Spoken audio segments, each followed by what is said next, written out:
Okay, so this is the notes. We're going to look at motion in one dimension. And then the first page is displacement. Okay, let's look at the meaning of that. So the first step to study motion of an object is to study its position over time. In mathematics and physics, we use the word displacement to describe the position of an object. So right, position. So the first step to understand motion is to know where the object is. So you would have to describe the position. The symbol for displacement is x. A common unit for displacement is meters. Okay, meters. Okay. An object is now represented by a point or a particle in space. In this topic, we'll only study motion of a particle in one dimension. Okay, everything in one dimension. That means the particle either moves on the right or left or up or down. Okay, so there is the number line. That's that which represents the position of the particle. So the particle could be on here, x equal to 7, or could be, go back. Okay, or could be here, or could be anywhere on the number line. So the number line represents the position of the particle. So if x is positive, that means the particle is on the right of origin. Right of origin. And if x is less than 0, we'll say the particle's on the left of origin.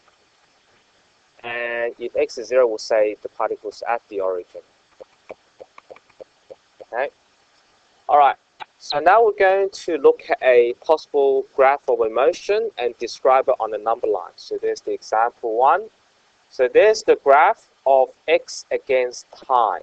Okay, x against time. So we're going to look at the position of particle at various times. So we're going to graph the above. Is a hypothetical motion of a particle in one dimension. Plot the position of the particle on the number line below. Okay, so there's the number line, x. We're going to plot the position. So at the beginning, it's at x equal to 2. So that's the position at A, so 2. A. Okay, that's when t equals to 0. Okay, that's where it is at the beginning. And then after 3 seconds at position 4, isn't it? Right? After 3 seconds, the position is 4. So therefore, you go to 4, put letter B. That's after 3 seconds. So basically, it's moving to the right. And then after another second, the 4th second, it's at 7, isn't it? All right, so you go 7, C, 4. Okay, it's at 7. And then after that, you move to 9. After 6 seconds at position 9. So each of these represents the position. That's the letter D after 9 seconds. Okay, good. All right. So what happened after that? You start to go backwards, isn't it? See, the graph is going downwards, going backwards. So go back to position 2 again at E. So goes back here, goes back to here, which is E. After 9 seconds. Okay. And then after that, you go back to the origin, goes to the origin, which is F, at 9.5 seconds. And then you're going to keep going back until you reach the position -6, which is G, after 13 seconds. And then after 13 seconds, it stays at this point. So it stops. So it stays at point -6. Okay, so these are the positions. So basically, the particle starts here. That's where it starts. Moves over there and goes backwards. This is one dimension, okay? Even though the graph is 2 dimensional, because we graph against the time, it's 2 dimensional, but the actual motion is only 1 dimension. Goes forward, goes backward, okay? All right. Now we're going to look at some terminology about the time. So initially, you know that from the topic, it means at the beginning, t is 0. That's what initially mean. What does 8th second mean? 8th second, remember the th at the end, means the times from 7 to 8. Okay, 8th second, 7 to 8. Why is it 7 to 8? You just count. This is your first second, 1, 2, first, second, third, fourth, fifth, sixth, 7, 8, right? So if you count first, second, third, fourth, fifth, 6, 7, 8. So that's why 8 seconds from 7 to 8. And the first 8 seconds, note the different wording, is from 0 to 8. Note the difference between these two. And of course, second means that from 1 to 2. Alright, we need to know this terminology because that will be used throughout this topic. And then we're going to move on to the next page. Okay, good. Alright, so now we'll look at an example of a motion that can be described by equation. Okay, so when a particle is moving in one dimension along a line, its position is varying over time. That position can be specified at any time t by a single number called x. This is called the displacement. And the whole motion can be described by giving x as a function of time. For example, suppose that a ball is hit vertically upwards from the ground level and lands 8 seconds later in the same place. Its motion can be described approximately by the quadratic equation and the table of values. So we're going to complete the table of values. You can use a calculator or by hand. Substitute different t values into this equation to work out the position at different times. Okay, we'll start with 0, which is 0. Right. Substitute 1, so you can use your calculator. So let me get my calculator ready. So, or you can do it by hand because I think it's quicker. You just go 5 times 7, isn't it? Which is 35. I think it's quicker if you do it by hand. So 35. Substitute 2, you get 10 times 6. 10 times 6. 10 times 6, which is equal to 60. Okay, so get some notes. Yeah. Alright, there. Okay, and then substitute 3, which is 15 times 5. Yeah, that's a bit hard. So 15 times 5, I think, is that 75? Maybe 75? Yep, 75. Okay, good.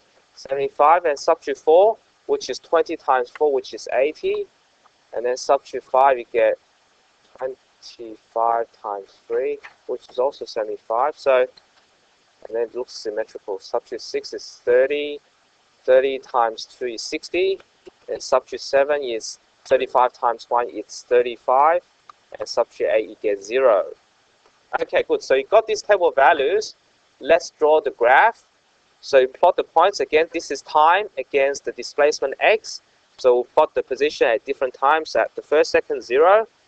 And after 1 second, it's at 35. After 35 is 60. Then 75. Then 80. 75 again. 60. 35. And 8. Right? And then, so we're going to draw a parabola, which is a parabola as we see like this. Okay, so that's the graph. Okay, of course, that's a long way to draw a parabola. You would have get the x-intercept and find a vertex to draw it. But in this question, we want to draw it in such a detail so we can analyze the motion. Okay. All right, good. So you draw the graph, and on there, remember the motion is one dimension, means that I'm going to plot the position of the particle at various points on this number line. So this is the actual motion. It's moving along this axis. Okay. But if you graph against time, it looks two-dimensional. Okay. It doesn't move that way. It moves up and down. Okay. All right, let's start to look at the motion at time 0 t. That's when t equal to 0. And then what happened after that? After 1 second, move to 35, isn't it?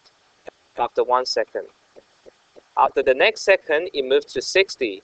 So obviously, it looks like the particle is slowing down, and then gets slower and slower after 3 seconds. And that the 4th second, it's very slow. It only moves 5 meters. Okay, like that. So that's what's happening. The ball has been hit. It's going upward, isn't it? And starts off fast, and then gets slower, isn't it? And then sort of it stops here before it moves down. Okay, start to move down. So in the next t equal to 5, it's over here again, 75. T equal to 6, it's at 60. And then t equal to 7 is this point, and finally after 8 seconds goes back to the ground. Okay, so that's the motion. Going upwards, stops, then goes down. Okay, all right. Okay. Okay, after we do this, we can answer some question about this motion. Okay, so we're going to look at A. So we're going to a bit bigger. Okay. All right, so we're going to look at the example above, and we're going to find the height of the ball after 1 second. That's easy to answer. You can just look at the table of values or look at the graph. After 1 second is 35 meters. So write 35 meters. Okay. And then at what other time is the ball at this same height above the ground? So the same height will be, so after 1 second, what's the other times the same height? Okay, think about it, 7 seconds. Okay, all right.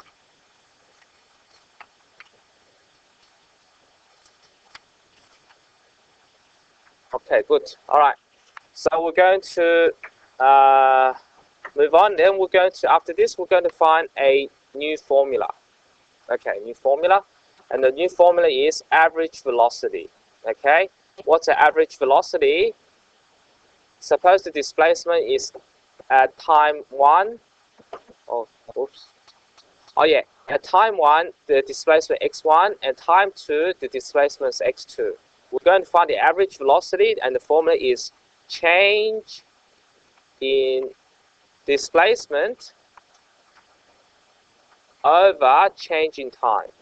That's the average velocity, change in time. It's average change in displacement.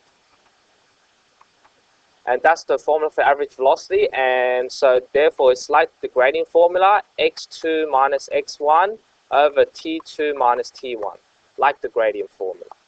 So it measures how fast this displacement is changing. Okay, so we'll draw a box. Oh, there's already a box around it. So maybe I'll just highlight it, because that formula will be used later on. Where's my highlighter? So there's the highlighter. So like this, this.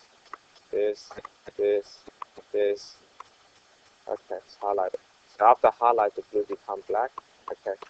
Anyway, all right, that's the formula. So we're going to move on to the next page. We're going to use this formula. Okay, so I'm going to do a quick review of what we just did. Basically, we'll look at the equation of a particle. The ball has been hit. It goes up and goes down. We plot the position of the particle against the time. We get this parabola shape. But the actual motion is one-dimensional. It goes up and then goes down. That's it. Okay? All right. What else? Okay, we're going to analyze this motion again.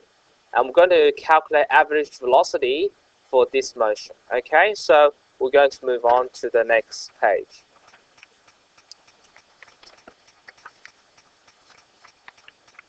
Okay, all right, so we're going to move on to next page. Hopefully you're ready.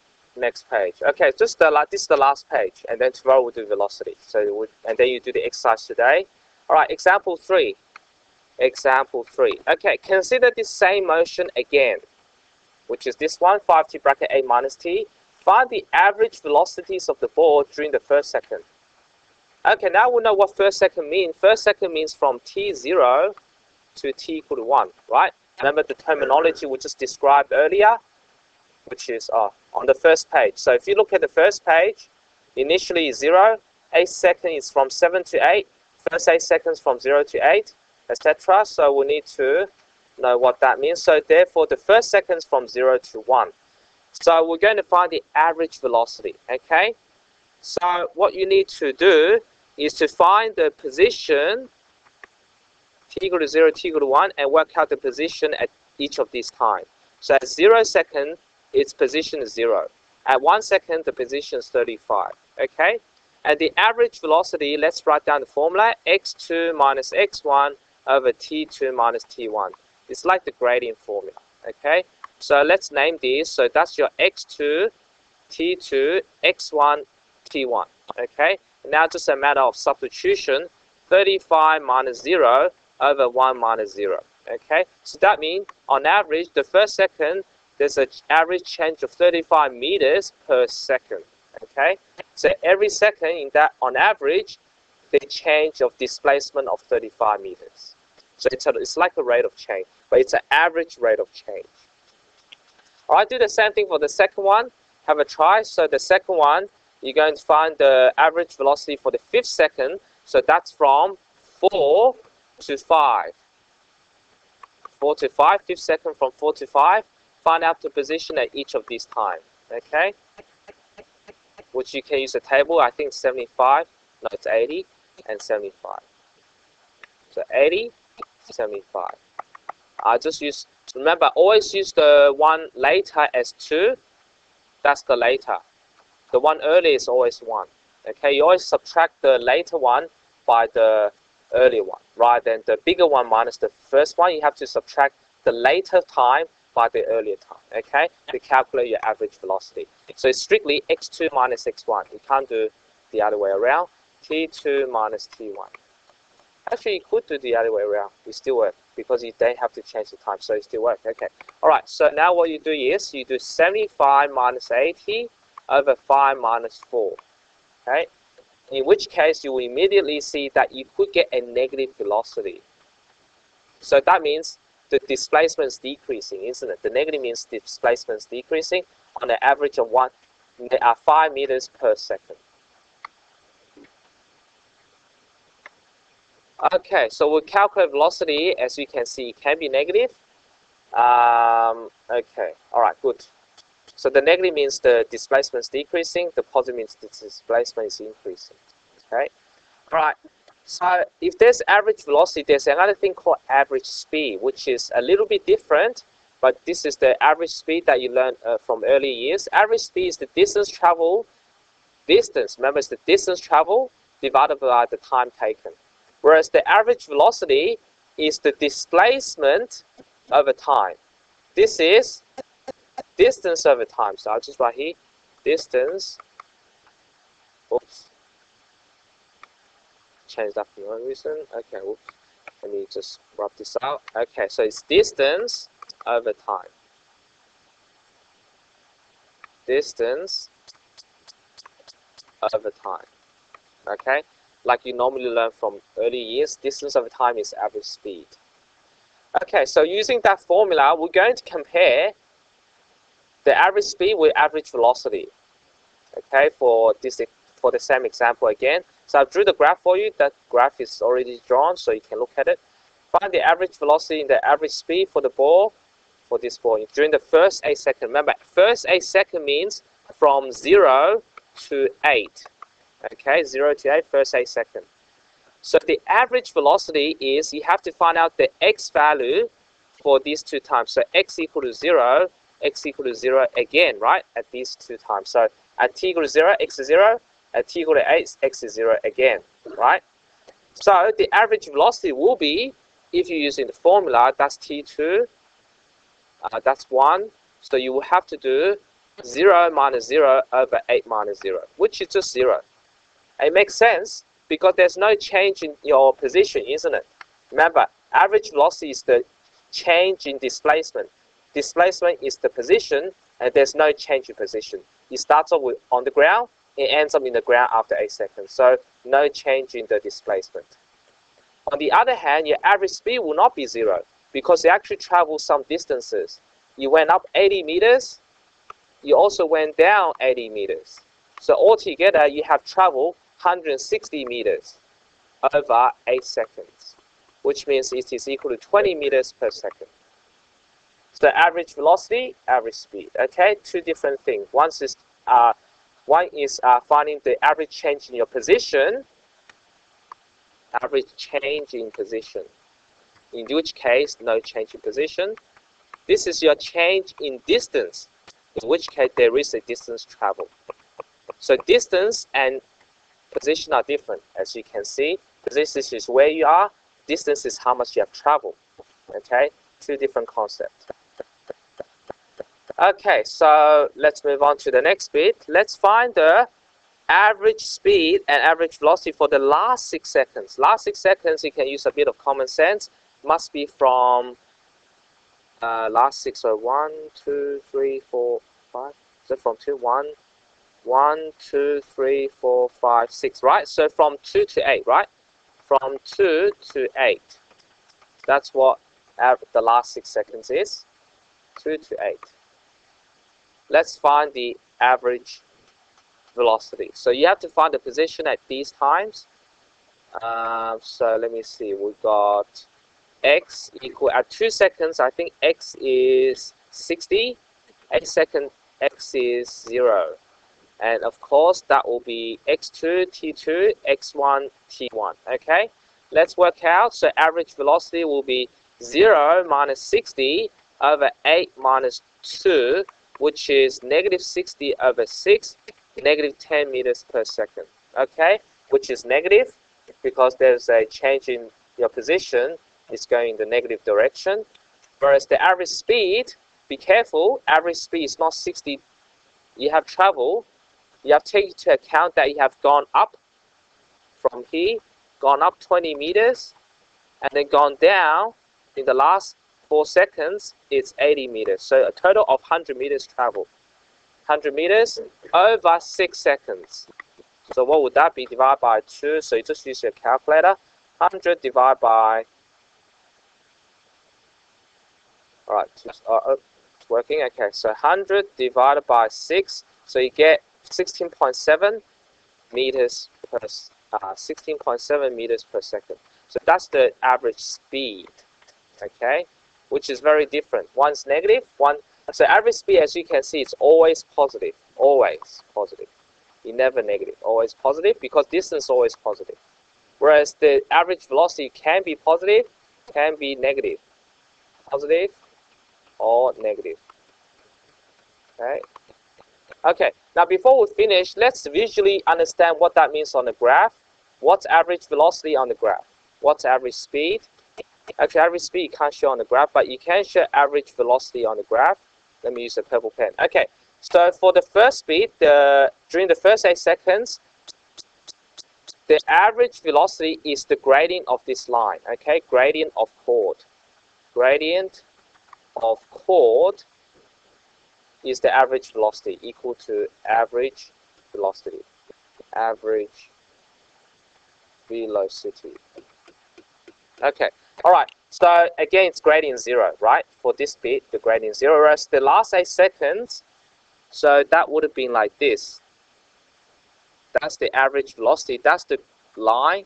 That's the gradient of the line, which represent velocity in the last 8 seconds, the last 6 seconds.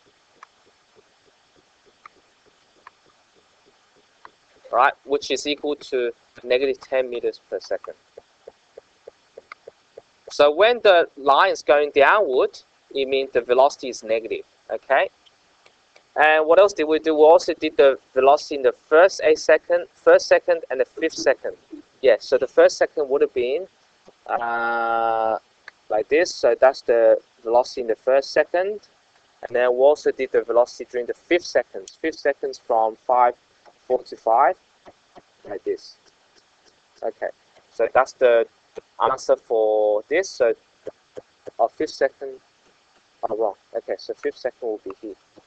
5th second will be from 4 to 5, right? Which have the value negative 5, and the other one, the value is 35. Okay, so gradient is 35. This gradient is negative 5. Okay, good. All right, like that. Okay, so that's what you mean. So now you do the exercise from the Cambridge. What question you do is already written on there, so you can have a look. Okay, good. So I will stop the video.